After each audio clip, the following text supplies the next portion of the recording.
Hello students, अब इसके बाद जो हमारा न्यू टॉपिक है वो है वेलोसिटी सेलेक्टर। तो अभी इसके बाद आपने एक मोस्ट इम्पॉर्टेंट टॉपिक पढ़ना है जो एग्जामिनेशन पॉइंट ऑफ व्यू से भी मोस्ट इम्पॉर्टेंट है और इससे रिलेटेड कोई क्वेश्चंस, बहुत सारे क्वेश्चंस बनते हैं एग्ज़ाम में, जो कि साइक्लोट्रॉन है। ठीक है, एक्सेलरेटर होता है एक साइक्लोट्रॉन की। कहीं पे अगर हमें कोई भी हाई स्पीड चार्जेस की ज़रूरत पड़ती है, पॉजिटिव चार्जेस की, ताकि हम न्यूक्लियर रिएक्शन कैरी आउट करें, तो उस केस में हम वहाँ पे किसका यूज़ करते हैं? एक्सेलरेटर का यूज़ करते हैं। और आपके कोर्स में जो एक्सेलरेटर है वो कौन सा वाला दे रखा है? मैग्नेटिक फील्ड से रिलेटेड वो दे रखा है साइक्लोट्रॉन। तो साइक्लोट्रॉन पढ़ने से पहले आपने इसके कुछ पहले केसेस पढ़े हैं, जो कि हमने V is perpendicular to B वाला पढ़ा था, V और B के बीच में tan एंगल थीटा बन रहा था, वो पढ़ा था। और साथ ही साथ अभी आपको क्या पढ़ना है? यहाँ पे वेलोसिटी सेलेक्टर भी पढ़ना है। ठीक है, और उसके बाद आपको एनिमेटेड फॉर्म में एक वीडियो दी जाएगी साइक्लोट्रॉन की, उसे अच्छे से देखनी है और उसे अच्छे से समझना है, उसकी थ्योरी भी पढ़नी है और साथ ही साथ जो उसकी डेरिवेशन है वो भी पढ़नी है। वो मोस्ट इम्पॉर्टेंट टॉपिक है। ठीक है, तो इसलिए ये वीडियो आपके लिए मोस्ट इम्पॉर्टेंट है। तो स्टार्ट करते हैं वेलोसिटी सेलेक्टर। ठीक है, तो अब यहाँ पे जो मैंने इसमें टॉपिक लिखा है वेलोसिटी सेलेक्टर, इसके नाम पे ही आपको समझ में आ रहा होगा कि ये एक्चुअली है क्या, कि वेलोसिटी सेलेक्ट करने वाली कोई एक चीज़ होगी। अब किसकी वेलोसिटी सेलेक्ट हो रही है यहाँ पे? यहाँ पे वेलोसिटी सेलेक्ट हो रही है एक मूविंग पार्टिकल की, सॉरी चार्ज पार्टिकल की। ठीक है, तो यहाँ पे एक कंडीशन है, हमें कंडीशन क्या करनी है? ऐसी कंडीशन हमें यहाँ पे बनानी है कि जिससे हम किसी एक चार्ज पार्टिकल की पर्टिकुलर वेलोसिटी, ठीक है, एक पर्टिकुलर वेलोसिटी, जैसे कि आपने एक velocity 10 to the power 5 metre per second मान लीजिए। ठीक है, 10 to power 5 metre per second कोई एक वेलोसिटी है।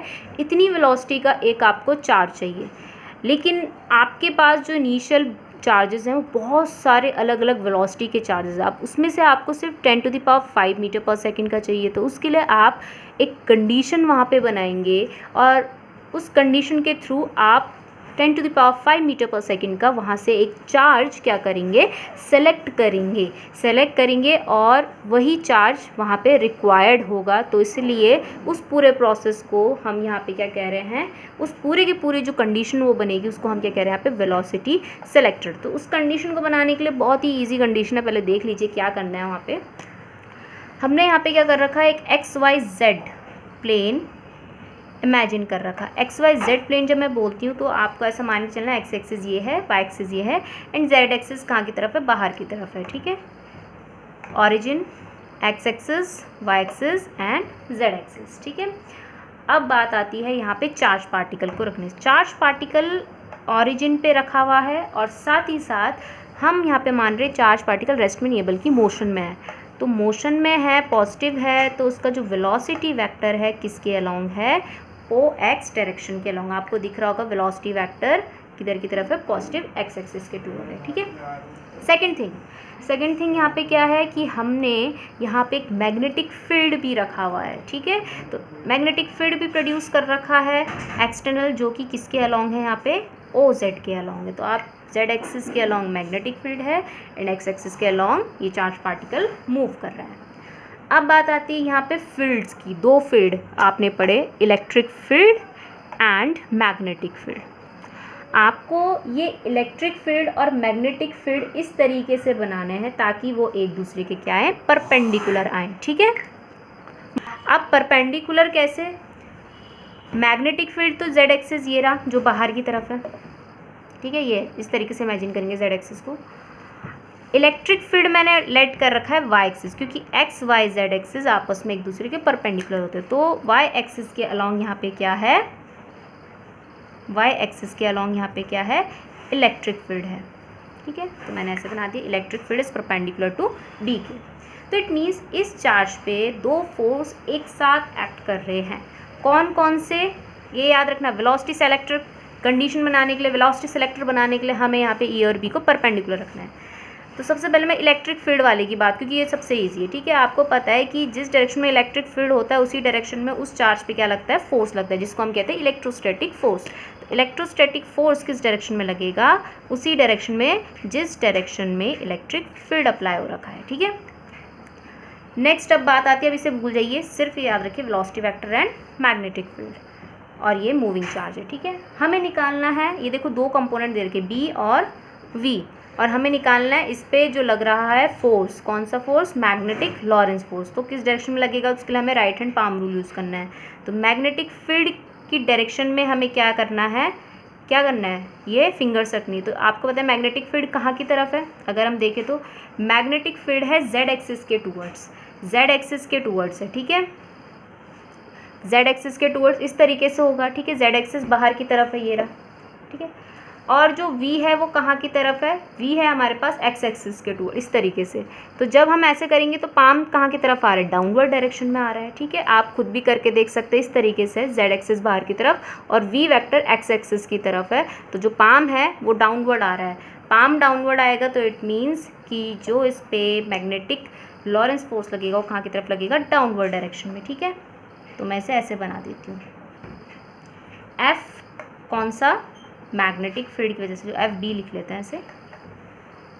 तो आपको दिख रहा होगा force due to electrostatic force y axis positive axis की डायरेक्शन में है, और force due to magnetic field वो कहाँ की तरफ है, उसी वर्टिकल फॉर्म में लेकिन नेगेटिव एक्स एक्सिस की डायरेक्शन में है। दोनों एक दूसरे के ही अपोजिटली एक्ट कर रहे हैं। तो यही कंडीशन बनती है वेलोसिटी सिलेक्टर की। वेलोसिटी सिलेक्टर में हमें क्या करना पड़ता है, ई और बी फील्ड को एकदम एक दूसरे के परपेंडिकुलर करना पड़ता है, जिसमें दोनों की वजह से जो चार्ज पे फोर्स लग रहा है वो इक्वल लगे बट इन अपोजिट डायरेक्शन में लगे, जिसकी वजह से दोनों फोर्स इक्वल होंगे ये मैग्नीट्यूड में, और डायरेक्शन अपोजिट है तो ये दोनों फोर्स इस क्यू चार्ज पे क्या हो जाएंगे, कैंसिल आउट हो जाएंगे। इट मीन्स कि ये फोर्स इधर की तरफ खींचेगा और ये फोर्स उतनी अमाउंट में इधर की तरफ खींचेगा, दोनों एक दूसरे को कैंसिल कर देंगे। इट मीन्स क्यू पे नेट फोर्स क्या लगेगा, ज़ीरो। जब नेट फोर्स ज़ीरो लगेगा तो क्या ये क्यू यहाँ से डेविएट होगा, जैसे जा रहा है वैसे ही जाएगा, मतलब अलॉन्ग एक्स एक्सिस के जा रहा था तो अलॉन्ग एक्स एक्सिस के ही जाएगा, क्योंकि total force on the charge is zero. तो इसी पर्टिकुलर वेलोसिटी को हम जो कह रहे हैं पर्टिकुलर टाइप ऑफ वेलोसिटी हमें चाहिए, तो वही ये पूरी कंडीशन क्या कहलाई जाती है, ये होता है वेलोसिटी सेलेक्टर। तो ये कंडीशन किस चीज़ के लिए यूज़ होती है, ताकि हम एक ऐसा चार्ज पार्टिकल सेलेक्ट करें जो एक पर्टिकुलर वेलोसिटी का हो, ठीक है, जो और वो charge particle different speeds of velocity, different speeds of charge particle के बीच से हमें चुनना पड़ता है, ठीक है। तो अब वो वेलोसिटी कितनी होनी चाहिए कि जिसकी वजह से FE और FB इस पे ज़ीरो एक्ट करे। तो अभी कंडीशन निकाल लेते हैं। मैंने क्या बताया, इस कंडीशन में क्या होगा, FE is equals to FB, यहाँ पे मैग्नीट्यूड फॉर्म में लिख रहे हैं हम, ठीक है। FE फॉर्मूला पढ़ा है आपने QE, FB का फॉर्मूला आपने पढ़ा है QVB साइन थीटा। थीटा कितना डिग्री बनेगा, V और B के बीच में कितना डिग्री का एंगल, VA है B है, दोनों के बीच में 90 डिग्री का एंगल बन रहा है, क्योंकि एक्स एक्सिस जेड एक्सिस के बीच में भी 90 डिग्री का ये एंगल होता है, ठीक है। Q से Q कट हो जाएगा, साइन 91 होता है। V का फॉर्मूला क्या निकल के आएगा, E/B। तो अगर हमें वेलोसिटी निकालनी है, वेलोसिटी कितनी निकल के आएगी इसकी, कितनी वेलोसिटी का चार्ज यहाँ से जा पाएगा, V वेलोसिटी का चार्ज, और V वेलोसिटी निकालें तो कैसे निकालेंगे, दोनों इलेक्ट्रिक फील्ड और मैग्नेटिक फील्ड का रेशियो निकाल देंगे, तो वो होगी वेलोसिटी ऑफ दिस चार्ज, ठीक है। तो कहीं पे बहुत सारे number of different speed of charges हमें दे रखे हैं और उनमें से हमें एक पर्टिकुलर V वेलोसिटी का ही चार्ज हमें निकालना है, सेलेक्ट करना है, तो उसके लिए हम क्या यूज़ करते हैं, वेलोसिटी सेलेक्टर यूज़ करते हैं, ठीक है। अब बात आती है कि अगर यहाँ पे कोई और चार्ज होता V1 या V2 वेलोसिटी का, तो वो क्या यहाँ से क्रॉस कर पाता, बिल्कुल सीधे सीधे जा पाता, नहीं, वो डिफ्लेक्ट हो जाता FE या FB के थ्रू। क्यों हो जाता, क्योंकि उस केस में वहाँ पे वो जो पर्टिकुलर चार्ज है उस पे FE is equals to FB नहीं होता, मतलब दोनों फोर्स एक दूसरे को कैंसिल नहीं करते, तो उस पर नेट फोर्स कुछ ना कुछ लगता। जब कुछ ना कुछ लगता तो वो चार्ज अपने पास से डेविएट हो जाता है, लेकिन अनडिफ्लेक्टेड कौन रहता, जो उसको क्रॉस करके जा सकता है, तो वो कौन है यहाँ पे, V वेलोसिटी चार्ज, जिसका जो वैल्यू है वो किसके इक्वल आनी चाहिए, ratio of E and B की।